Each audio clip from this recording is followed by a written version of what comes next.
It's the Mike Calta Show. It's 102.5 The Bone. We are live at Radio Row, powered by Bud Light and Hard Rock Bet. And sitting down with us right now is Ed McCaffrey, a football superstar. How are you still in such good shape? You look like a stud. Well, thank you. Yes. You are too kind. No, I'm not, because I looked up. To all of our listeners, I'm shirtless and I'm showing a six-pack. Yeah. I'm ripped, and I got a little, sun oil on me as well. Here's Nice. what bugs me is we're only 3 years apart, and you have you have a full head of hair, and you're in fantastic shape. How is it that you have sons old enough? You started young, huh? We did kind of start young. Yeah. People are getting married later and later and having kids later and later, but we started pretty early and had 4 boys while I was still playing. Yeah. So now they're all grown up. We're empty nesters, and we just have fun going and watching them play. That must be the best situation. You have 4 adult sons. You're done with your career. You got a little money in the bank, and now you just get to enjoy the rest of your life. It's like a whole second life. Yeah. It's like, good for you. A lot of my friends, they worked, they had fun, they traveled, they started settling down in their 30s, Yeah. had some kids. I got friends that have kids in grade school. Wow. First, second, That's third too much. grade. And That's my too much. kids have graduated college. They're all grown men now. Yeah. And my wife, Lisa, and I thought maybe she would struggle with it. Right. She's the happiest person on the planet. We're traveling. Yeah, she got rid of. She had 4 boys. Now Yeah. she's down to 1. Yeah, and she still runs the roost. 4 Yeah, boys, yeah, but yeah. she's in charge. And thank the Lord she loves football. Yeah, no kidding, right? I mean, you're Yeah. trapped in that household. Yeah, well, she's been to so many games, but I'll tell you what, every now and again she'll complain with her friends. I got to live with 4 boys. All they do is watch football. I'll come home. Yeah. What does she have on television? Oh, watching football. She's watching Wow. ball. Well, I'm only watching because it's Christian's friend is playing for the other team or Luke's buddy. And I'm like, yeah, we know somebody on almost Yeah, every on all channel. the teams. Yeah. Yeah, no, she loves it. She loves it. So this is like a really important question. I have an 18-year-old son, and I ask this mostly of celebrities that come in the studio. But you, at what point did Christian realize his dad was cool? Well, I don't think he realizes that even Everybody says that. Yeah. to this day. Yeah.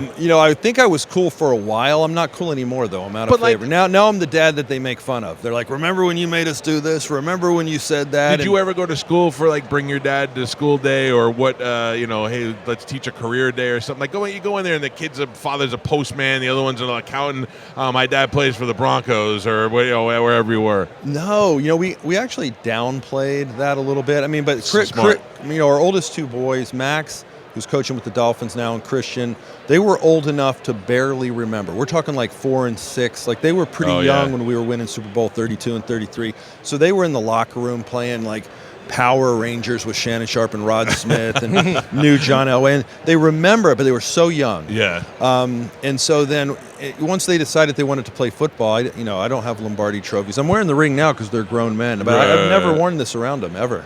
How much did you? I imagine as a player you pushed them to play a little bit. I mean, they're all successful. Yeah, not at all. Really? Shockingly, yeah.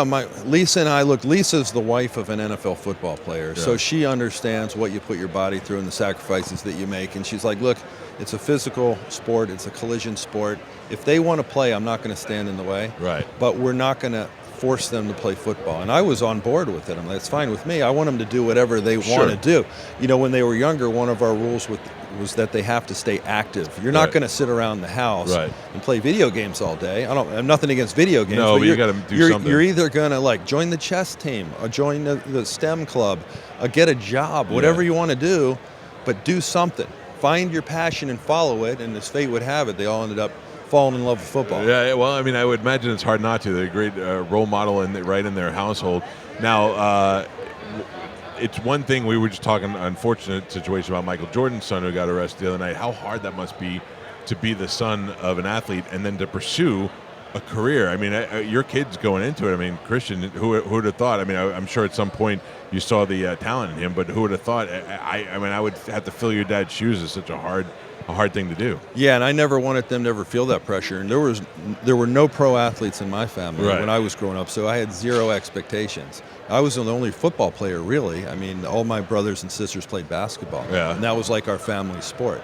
But I was good at it, so I kept playing. And even when I was a kid, I had no idea how. You don't know who's playing in the rest of the world. Now we have technology and way to communicate. Back then, you'd read about somebody in the newspaper. That's true. I think it was USA Today would put out a report. Who was it? Parade magazine once a year. You'd find out who all the best players were. Right. So even when I went to Stanford, I didn't even know who was on my team. I hadn't met any of those guys. That's so funny. I never even think about that. Yeah, and so, but now the kids keep track. I mean, they have like 7th grade all-star teams, 8th grade all-star teams. Yeah. But even then, you don't know how big a guy's going to be. You got to wait for puberty. How big and strong are you going to be? How fast are you going to be? Yeah. What's the talent look like all over the country? But Christian, he showed promise early. Yeah. I mean, he was All-American and played in the Army All-American game in 7th and 8th grade, played with some players that are now in the NFL. Right.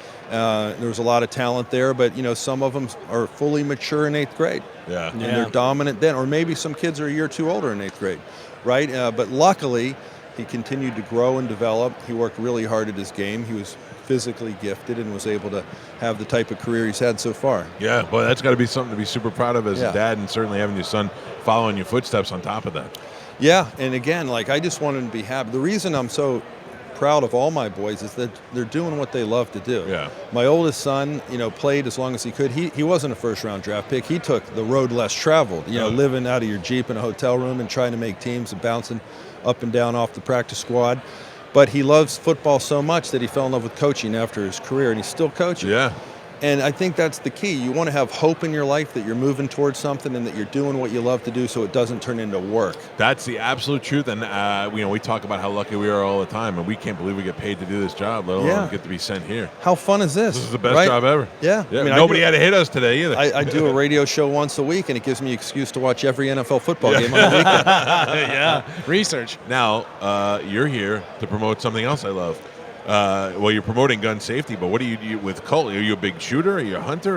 What do you do? Yeah, you know, I have a lot of friends that go hunting. I've gone hunting, gone to the range. Colorado's a very outdoorsy sport. Hunting's big time in Colorado. I've coached at different levels, and even at the collegiate level, we're 3/4 of the players that I coached on a firearm. Right. Some of them have concealed carry, some of them are just big hunters, but I really believe in firearm safety. More and more people are owning guns, and if you exercise that right, you know, it's really important that you're a responsible firearm owner and you're safe. And so I'm here with Colt. I partner with Colt to promote their big game safety sweepstakes, which is kind of cool. It's really about promoting firearm safety, but they have a sweepstakes going on. If there is a safety in the Super Bowl this weekend, fans who have entered will have the chance to win a portion of $100,000. Wow, which nice. is pretty. And all you got to do is go sign up at their website, safetyimpactaward.com. That's safetyimpactaward.com. But the whole website's about firearm safety and how to be a responsible firearm owner. Look, we're in Florida, we're in Tampa, and it's a Wild West down there as far as guns go. But I mean, I have 2 children, and I have a lot of guns.